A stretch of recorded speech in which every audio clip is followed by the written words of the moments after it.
The fluorescent lights of St. Mary's Hospital ICU burned my eyes as I stood frozen in the doorway. My daughter Natalie lay motionless on the bed, her 7-month pregnant belly rising and falling with the mechanical rhythm of the ventilator. Tubes snaked from her arms, monitors beeped steadily, and a nurse was adjusting something on the IV drip. "Mrs. Sullivan?" the doctor said, touching my elbow gently. "I'm Dr. Ramirez. Your daughter suffered a severe traumatic brain injury from the fall. We're doing everything we can, but the next 48 hours are critical." My hands trembled as I gripped my purse. "Where's Kyle? Where's her husband?" The nurse exchanged a glance with the doctor.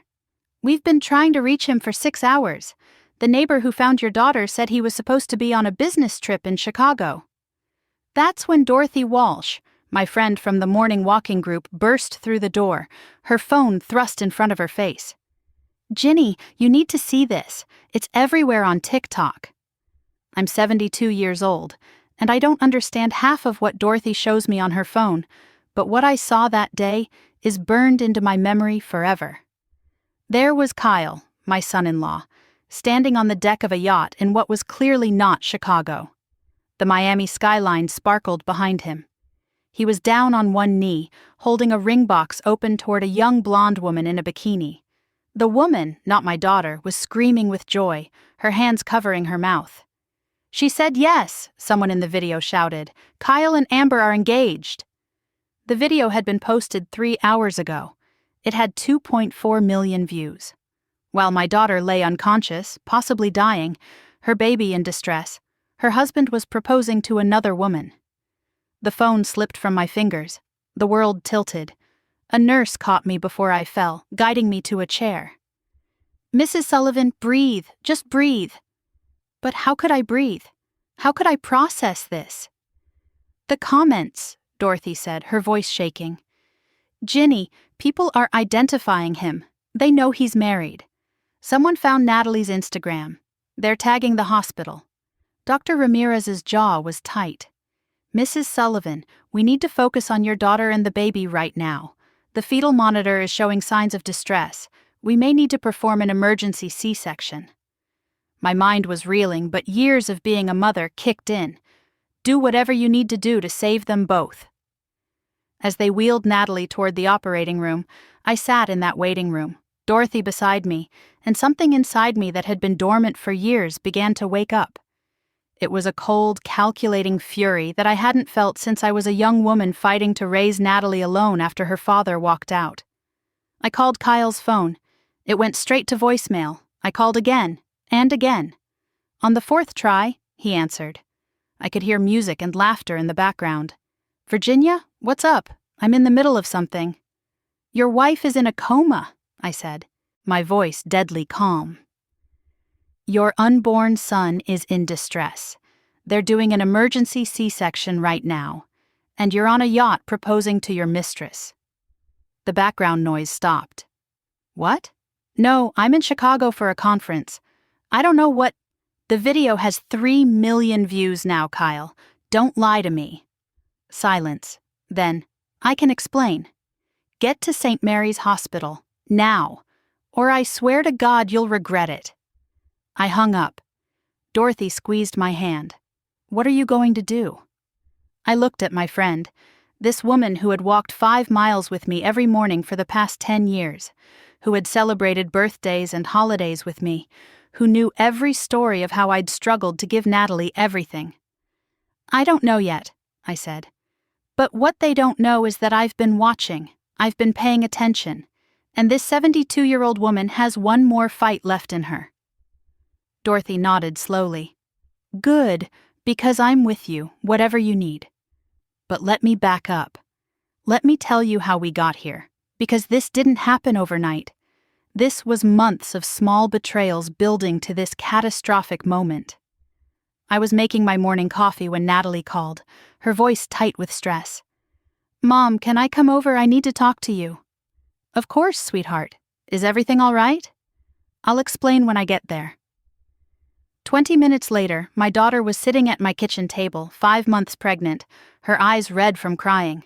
She looked so much like she did when she was a little girl, coming home from school after being teased by the other kids. Kyle wants to take out a loan against the house, she said. A big one, $250,000. I set down my coffee mug carefully. For what? He says it's for an investment opportunity. His friend Brandon has a startup, some cryptocurrency mining operation. Kyle says we could triple our money in a year. I'd been around long enough to know what that meant. And you don't want to do it. Mom, that's our home. We just bought it 2 years ago. We're barely keeping up with the mortgage as it is. And with the baby coming. She put her face in her hands. He says I'm being paranoid, that I don't trust him, that his mother would support his business decisions. There it was. The comparison to his mother, Victoria Barrett, a woman who had made it clear from the moment Kyle and Natalie got engaged that I wasn't good enough, that my small house in a working-class neighborhood wasn't impressive enough, that my career as a public school teacher wasn't as prestigious as her husband's law practice. What does your gut tell you? I asked. That it's a terrible idea, but he's already angry with me for not being more supportive of his career. He quit his job at the accounting firm 6 months ago to start his own consulting business, and it's not going well. We're living off my salary, and I'm a social worker mom. I make $52,000 a year. That's not enough for a mortgage, car payments, and a baby. I reached across the table and took her hand. Then don't sign the papers. But he needs my signature. The house is in both our names. Exactly. So he can't do it without you. Stand your ground, sweetheart. She wiped her eyes. He's going to be furious. Let him be furious. It's your house too. Your financial future too, and that baby's future. She left my house that morning with a little more steel in her spine. I was proud of her, but I was also worried. That afternoon, I did something I never thought I'd do. I went on a walk with Dorothy and told her everything. I don't trust him, I said as we climbed the hill in Miller Park. There's something off about Kyle. There always has been. Dorothy, who was 74 and could outwalk women half her age, nodded. Remember when they first got married? How he convinced Natalie to keep her money in a joint account but his business account was separate? I did remember. I'd thought it was strange at the time, but Natalie said it was just easier for his consulting work. Now I wondered what else he was hiding. My grandson William dealt with something similar, Dorothy said. His wife was hiding money, having an affair. He hired a private investigator. Found out everything. I can't afford a private investigator. No, but you can pay attention. You can document things. My daughter taught me how to screenshot things on my phone. You should learn too. So I did. Dorothy came over that evening with her iPad and taught this old dog new tricks. How to screenshot, how to save things, how to use Google to search for information. The internet is a powerful thing, she said, especially for grandmas like us. Nobody expects us to know how to use it. Over the next few weeks, I started paying closer attention to Kyle's social media. He'd always been active on Facebook and Instagram, posting about his workouts, his business success, his lifestyle. But now I noticed things I hadn't before. He posted about being at networking events in the evening when Natalie was home alone, exhausted from work and pregnancy. He posted photos at expensive restaurants with business associates that looked more like dates, and he posted motivational quotes about cutting dead weight and surrounding yourself with winners. One post from 3 weeks ago made my blood run cold. Sometimes you have to leave behind the people who don't support your vision. Real winners recognize real winners. Natalie was in the comments. Who's not supporting you, honey? He'd responded, just general thoughts, babe. I took screenshots of everything. Then, about 6 weeks ago, Natalie called me crying again.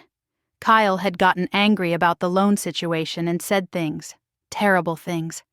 He said I was holding him back, she sobbed, that I was just like you, scared of taking risks, scared of success. He said his mother was right about our family.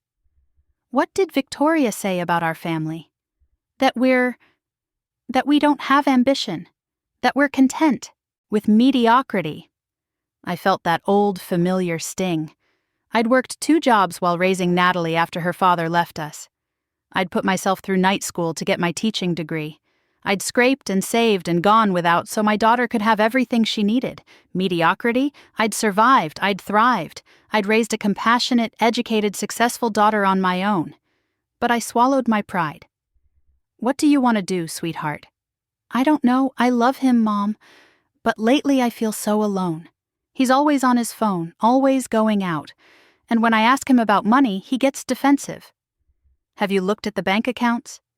"He handles all that. He says I shouldn't stress about finances in my condition." Red flag. Major red flag. "Natalie, you need to check those accounts. Today. It's your money too." "But, no buts. Promise me you'll check." She promised. 2 days later, she called me from her car, parked outside my house. When she came in, her face was pale.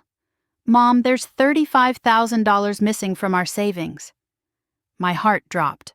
"What?" I logged into our accounts. The savings account that had $47,000 in it. That was supposed to be for the baby, for my maternity leave, for emergencies. It's down to $12,000. And there are transfers out, lots of them, all to an account I don't recognize. "Did you ask Kyle?" "He's not answering his phone, says he's in meetings all day." I made us both tea and we sat down with her laptop. Together, we went through every transaction. $5,000 here, $3,000 there, all sent to an account at a different bank. The account holder's name wasn't visible, just an account number. "What do I do?" Natalie asked. "First, you change the passwords, right now. Then you set up alerts so you know if any more money moves. Then you talk to a lawyer." "A lawyer? Mom, I can't." "You can, and you will, because this is financial abuse, sweetheart. He's stealing from you." She looked at me with those scared eyes. "But what if I'm wrong? What if there's an explanation?" "Then he can explain it to you, but you protect yourself first. You protect that baby first." We changed the passwords that afternoon. I wrote down all the account information, made copies of the bank statements, and put them in a folder in my filing cabinet, just in case. That night, Kyle came home and exploded. Natalie called me at 11 p.m., whispering from the bathroom. He found out I changed the passwords. "Mom, he's screaming. He says I don't trust him. He says I'm being controlling." "Put me on speaker," I said. "I want to talk to him." "No, Mom, don't." But I heard her walk out of the bathroom. Heard Kyle's voice. "Who are you calling? Your mother? Of course you are. Can't make a single decision without Mommy's approval." Then I heard my daughter's voice, stronger than before. "Mom wants to talk to you." A pause. Then Kyle's voice, dripping with contempt. "Virginia, what a surprise. Where did the $35,000 go, Kyle?" "That's none of your business." "It's Natalie's money. She earned it. So yes, it is my business. I'm her mother. And I'm her husband. We make financial decisions together." "Then why didn't you discuss this with her?" Silence. "That's what I thought," I said. "Bring that money back, or I'm filing a report with the police for financial exploitation." He laughed. "You can't do that. We're married. It's community property." Taking money without your spouse's knowledge or consent is still a crime, Kyle. Ask your lawyer father-in-law. "Oh, wait, you haven't told your parents about this either, have you?" More silence. Then, "Stay out of our marriage, Virginia." He hung up. Natalie was crying again. "Mom, I'm scared." "Pack a bag," I said. "Come stay with me tonight." "I can't leave him. Just for tonight. Please." She came. She slept in her old bedroom, in the twin bed with the quilt I'd made when she was in high school. And I lay awake in my room, staring at the ceiling, making plans. The next morning I called my own lawyer, Richard Hoffman. He'd helped me with my will 5 years ago, and I trusted him. "Richard, I need to know about protecting someone from financial abuse in a marriage." He asked questions. I answered them. He was quiet for a long moment. "Virginia, this is serious. If he's moving money without her knowledge, if he's being deceptive about finances, and if she's pregnant and vulnerable, this could escalate." "What should she do?" "Document everything. Get copies of all financial records. consider opening a separate account in only her name. And honestly, she should consult with a divorce attorney even if she doesn't want to divorce, just to know her options. That word hung in the air. Divorce. Let me talk to her, I said. When Natalie woke up, I made her pancakes, her favorite breakfast from childhood. We sat at the kitchen table and I told her what Richard said. I don't want to divorce him, she said immediately. Mom, I love him. I'm having his baby. I know, sweetheart. But you need to protect yourself. What if this gets worse? He promised me last night that he'd explain everything. He said the money went into an investment account and it's going to double. He said he was trying to surprise me. I wanted to believe that, I really did. But 50 years of life had taught me that men who hide money rarely have good intentions. Still, I couldn't force her. She was an adult. She had to make her own choices. Okay, I said, but promise me you'll keep that separate account, just in case. She promised.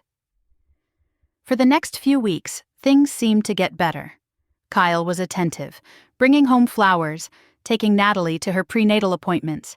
He posted sweet photos of them together on Instagram with captions about, "Can't wait to meet our little man," and "Blessed with the best wife."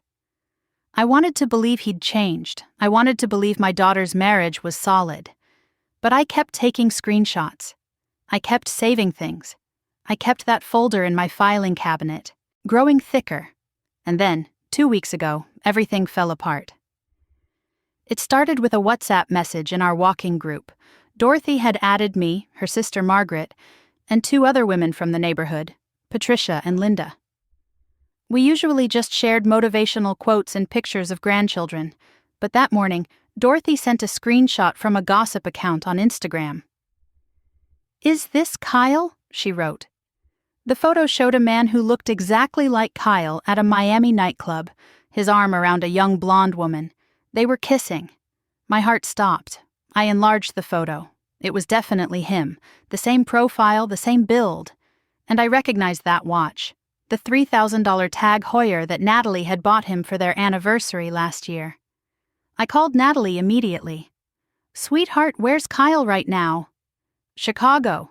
He left yesterday for that consulting conference. Why?" "What conference exactly?"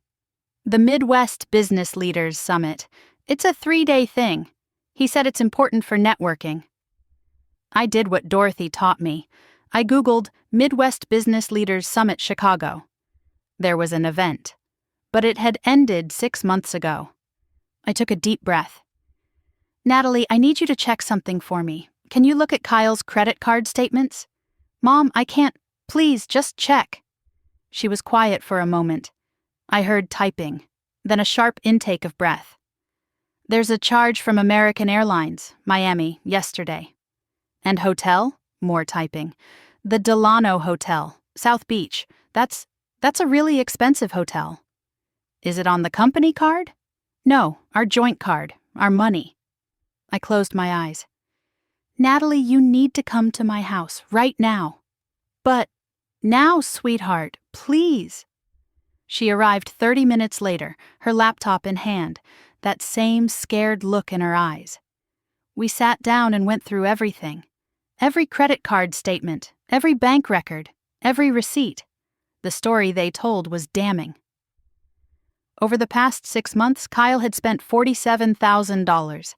Hotel rooms in Miami, Atlanta, Las Vegas, expensive dinners, jewelry purchases that Natalie never received, flowers sent to addresses that weren't their home, and transfers, dozens of them, to that mysterious account. "We need to figure out whose account that is," I said. Dorothy, who had come over when I texted her, pulled out her iPad. "Let me try something." She was better at internet detective work than I was. Within 20 minutes, she'd done some kind of reverse search on the account number and found it linked to a Venmo account.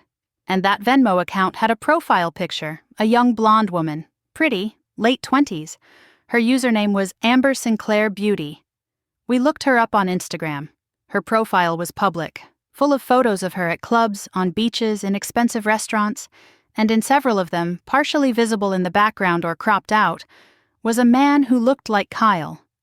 One photo, from 3 weeks ago, showed her hand with a bracelet. The caption read, "When he spoils you, just because Don blessed da lucky girl."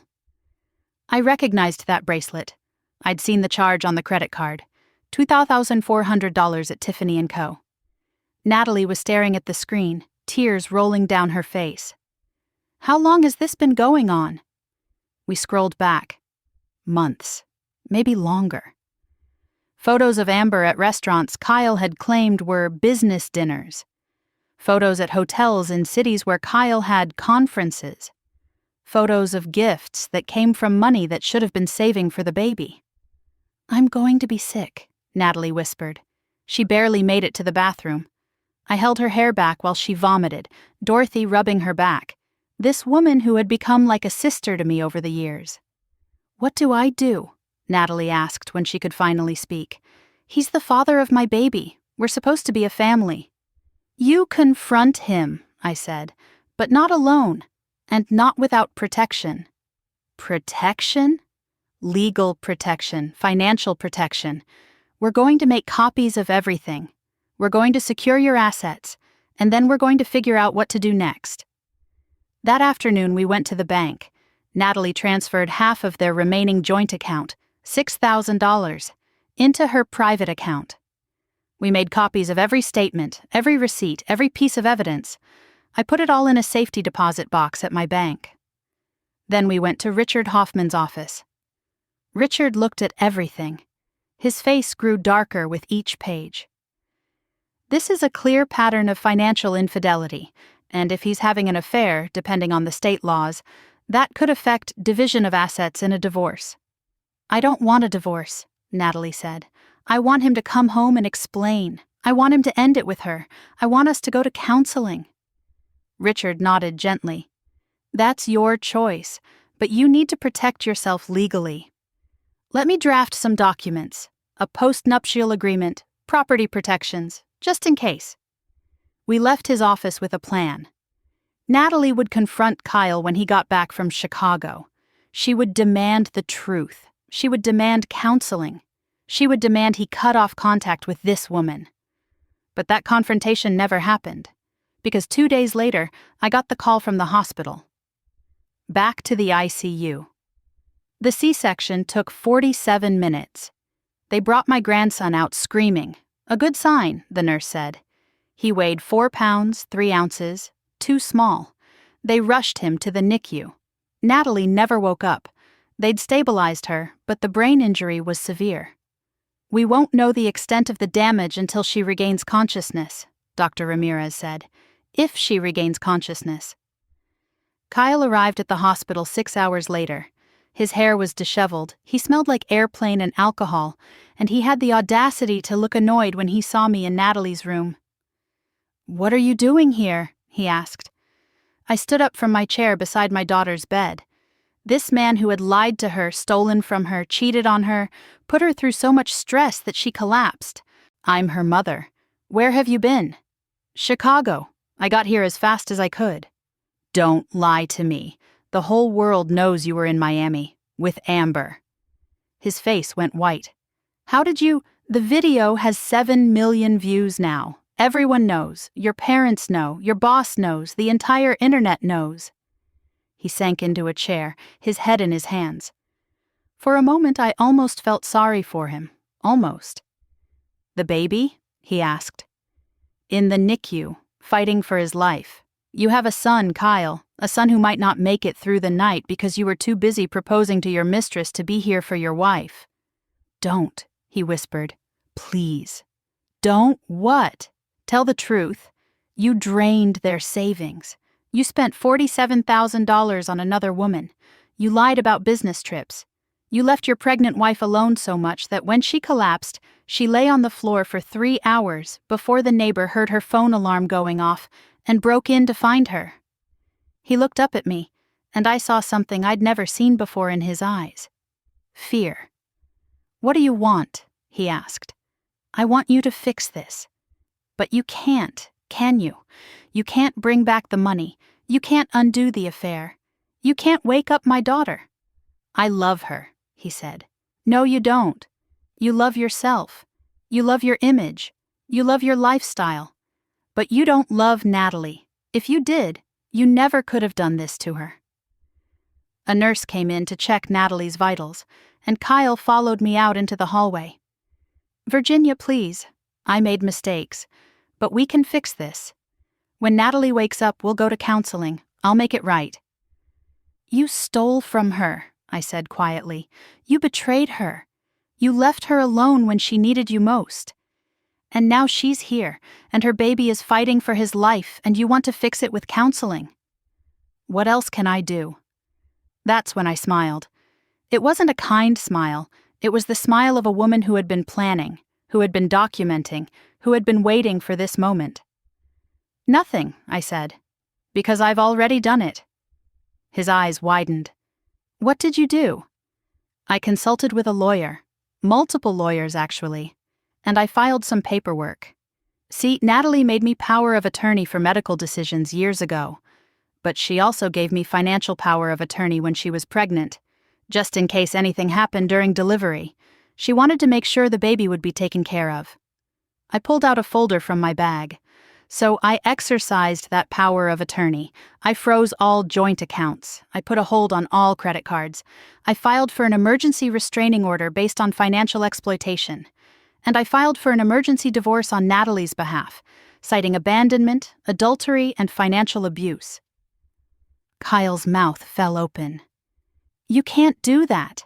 She has to consent. She gave me the power to make decisions on her behalf if she's incapacitated, and right now she's in a coma. So, yes, I can do that. I already did. My parents will fight this. My father is a lawyer. Let him try. I have documentation of every penny you stole, every lie you told, every hotel room you booked. And I have that video of you proposing to another woman while your wife was dying. Do you really think any judge is going to side with you?" He stared at me, and I saw it finally dawn on him. He'd underestimated me. He thought I was just an old woman, a retired teacher, someone he could dismiss. He was wrong. "The house is in both their names," I continued. "But I've filed a motion to have your access to it revoked. All your belongings will be moved to storage. The locks will be changed. You're not welcome there anymore." "You're destroying my life," he whispered. "No," I said. "You destroyed your own life. I'm just making sure you don't destroy my daughter's life any further. Or my grandson's." He stood there, shaking, and I felt something I hadn't felt in years. Power, control, justice. "One more thing," I said. "I'm pressing charges for financial exploitation of a vulnerable adult. Natalie was pregnant, dependent on you, and you systematically drained her savings. That's a crime." "I'll fight this," he said. "I'll fight all of it." "Go ahead, but you should know. Amber saw the video too. She didn't know you were married. She's been calling hospitals trying to find out if your wife is okay. When she found out, she contacted me. She's willing to testify about everything you told her, every lie, every promise." I'd spent the last 6 hours while Kyle was in the air doing what I did best, gathering information, making connections, building a case. Amber had been horrified when she found out the truth. She'd thought Kyle was divorced, that his ex-wife was crazy and controlling. All lies he'd told her. She'd had no idea Natalie was pregnant. No idea they were still very much married. And she had text messages. Hundreds of them. All of Kyle promising her a future, using money he'd stolen from his pregnant wife. Kyle's face crumbled. "Please, Virginia, please, I'll do anything." "It's too late for that," I said. "Now get out of this hospital. You're not welcome here." Security escorted him out 20 minutes later. I stood at Natalie's bedside, holding her hand, watching the monitors, praying she'd wake up. Dorothy arrived with coffee and sandwiches. "How are you holding up?" "I'm not sure," I admitted. "I've never done anything like this before." "You're protecting your daughter. That's what mothers do." Over the next few days, things moved quickly. Kyle's parents called, threatening legal action. I referred them to Richard. The story went viral. Not just the proposal video, but the whole story. Someone had put together all the pieces and posted it on TikTok. Man proposes to mistress while wife fights for life in ICU. The internet did what the internet does. They found Kyle's business. They left reviews. They found his LinkedIn. They found Amber and flooded her comments with support for coming forward. They found Victoria Barrett's Facebook and told her what her son had done. I didn't engage with any of it. I was too busy at the hospital, rotating between Natalie's ICU room and the NICU, where little Liam, that's what Natalie had wanted to name him, was growing stronger every day.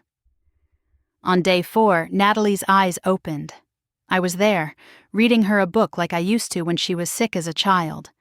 Her hand twitched, then her eyes fluttered, then opened. "Mom?" Her voice was barely a whisper. I cried. I actually cried. Something I hadn't done through this whole ordeal. "I'm here, sweetheart. I'm right here." "The baby?" "He's okay. He's in the NICU. He's beautiful and he's fighting and he's going to be okay."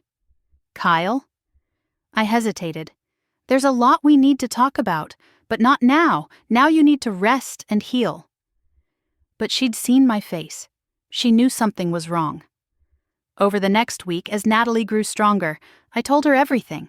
I showed her the evidence I'd gathered. I told her about the lawyer, the restraining order, the divorce filing. I told her about Amber's testimony. I told her about the criminal charges. She cried. She was angry at first, angry that I'd made decisions without her consent. But then Dr. Ramirez explained that the stress Kyle had put her under had likely contributed to her collapse, that the elevated cortisol levels in her system had affected both her and the baby. "If he'd been there," the doctor said gently, "if he'd gotten her help immediately when she fell, the damage might have been less severe. But she was alone for 3 hours, 3 critical hours." Natalie looked at me with tears streaming down her face. "You saved me, didn't you? You saved both of us." "I did what any mother would do," I said. "No," she said. "Most mothers couldn't have done what you did. You knew what to look for. You documented everything. You had a plan." I thought about that. About how being underestimated my whole life had actually been an advantage. How being dismissed as just a teacher had meant people didn't realize how organized I was, how good at research, how determined. The court case took 3 months. Kyle fought it, of course.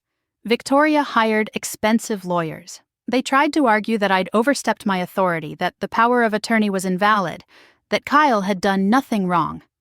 But we had the evidence, all of it.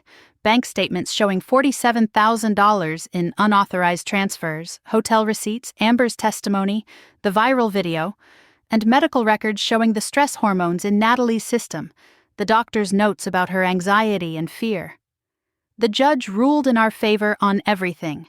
Natalie was granted full custody of Liam. Kyle was ordered to pay child support and repay every penny he'd stolen, plus interest. The house went to Natalie, and the criminal charges for financial exploitation resulted in probation and mandatory restitution. But more than that, the judge made a statement that I'll never forget. "Mr. Barrett," she said, looking at Kyle over her reading glasses, "you exploited your wife's love and trust. You took advantage of her vulnerability during pregnancy, and you abandoned her in her greatest moment of need. This court finds your actions to be not just legally wrong, but morally reprehensible." Kyle's parents sat in the courtroom, stone-faced. They never apologized, never reached out. They blamed me for destroying their son's life. I didn't care. 6 months later, Natalie and Liam moved into a smaller house, one she could afford on her own. She went back to work part-time, and I watched Liam 3 days a week. That little boy became my whole world. Dorothy and I still walked every morning. But now sometimes Natalie joined us, pushing Liam in his stroller, all of us moving together through the park as the sun came up. "Do you ever regret it?" Natalie asked me one morning. "Being so harsh with him? Fighting so hard?" I thought about that question. About Kyle, who was now working at a low-level accounting job, his reputation destroyed, his business gone. About Victoria, who I heard had to explain to all her society friends why her son was a viral villain. About Amber, who'd moved to another state to escape the attention. No, I said finally, because I wasn't being harsh. I was being protective. There's a difference. Some people think you went too far, Natalie said. Kyle's family, some of my old friends. They say you should have let me make my own decisions, that you shouldn't have used the power of attorney. And what do you think? She looked down at Liam, sleeping peacefully in his stroller. I think you saved our lives. If you hadn't acted when you did, if you'd waited for me to wake up, Kyle would have emptied every account. He would have sold the house. He would have taken everything. And I would have been stuck with nothing, trying to raise Liam alone. You wouldn't have been alone, I said. You would have had me. I know, but this way we have a future. Liam has a college fund now. Richard helped me set it up with the restitution money. We have a home, we have security, because you fought for us. Dorothy squeezed my shoulder. That's what mothers do, especially mothers like us. We've been underestimated our whole lives. People see gray hair and assume we're weak or confused or helpless. They forget we've survived things they can't imagine. We've raised children, buried parents, outlasted bad husbands, worked our fingers to the bone. We're not helpless. We're dangerous. We all laughed at that. 3 generations of women, walking through the morning sunshine, alive and free. A year later, I was at the courthouse again. But this time it wasn't for a trial. It was to finalize something else. Dorothy had convinced me to write down everything that happened, every detail, every document, every step of the legal process. Other women need to know this, she said.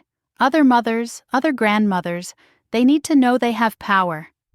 So I wrote it. I wrote it all down. And then, because Dorothy was braver than me, we posted it online. Not on TikTok. I'm too old for that. But on one of those story websites, a place where people share their experiences. The response was overwhelming. Hundreds of messages from women my age, women who'd been dismissed by their adult children's spouses, women who'd watched their daughters or sons being financially abused, women who felt helpless. You gave me hope, one woman wrote. My daughter's husband has been doing the same thing. I didn't know what to do. Now I know. Document everything. Consult a lawyer. Be ready to act. Another. I'm 68 years old and my son's wife has been isolating him from the family for years. She controls all the money. After reading your story, I contacted a lawyer. We're building a case. And another. Thank you for showing that being old doesn't mean being powerless. The world needs to know that grandmothers can fight back. Richard told me that he'd been contacted by dozens of attorneys across the country, asking about the legal strategies we'd used. Family law is complex, but there are ways to protect vulnerable people. There are ways to use the system to achieve justice. I never thought I'd become some kind of advocate. I was just a retired teacher trying to protect my daughter. But Dorothy was right. We're dangerous. All of us older women who've been counted out, pushed aside, dismissed as irrelevant. We've lived too long, fought too hard, and learned too much to be pushed around anymore. Today, Natalie is thriving. She got a promotion at work. She's dating someone new, a kind man who treats her with respect, who loves Liam like his own. She's cautious this time, protective of her heart and her finances. But she's happy. Liam is 2 years old now, running around my backyard, chasing butterflies, laughing in that pure way that only toddlers can. He calls me Nana. He doesn't know yet what his father did. Someday we'll tell him. But for now, he's just a happy little boy surrounded by love. Kyle sends his child support checks on time. He's never asked to see Liam. Victoria sent a card on Liam's first birthday. No note, just a check for $100. We cashed it and put it in his college fund. I'm 73 now. My knees hurt some days. My back aches. But every morning, I walk with Dorothy through Miller Park, and we talk about our lives, our families, our plans. We talk about the other women who've reached out, who've shared their stories, who've found the courage to fight back.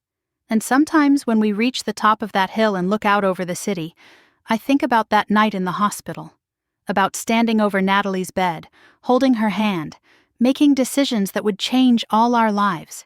Some people think I overstepped, some think I was too harsh, too controlling, too vengeful, but I sleep well at night, because I know in my bones that I did the right thing. Would you have forgiven them? Or would you have stood your ground like I did?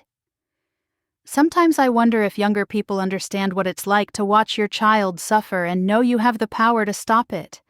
To be dismissed as just an old woman, but to know that you're so much more than that. They thought I was weak. They thought I was helpless. They thought I would sit quietly and let them destroy my daughter's life. They were wrong. And if I had to do it all over again, I wouldn't change a single thing. Because being a mother doesn't end when your children grow up. It doesn't end when they get married or have children of their own. It never ends. And sometimes being a good mother means being fierce. It means being willing to fight, to be unpopular, to be called controlling or overbearing or harsh. I'd rather be all those things than watch my daughter lose everything because I was too polite to act. So no, I don't regret a single decision I made. Not one. And I hope that somewhere out there, another grandmother is reading this and finding the courage to protect her family too. Because we're not helpless. We're not powerless. We're dangerous. And it's about time the world remembered that.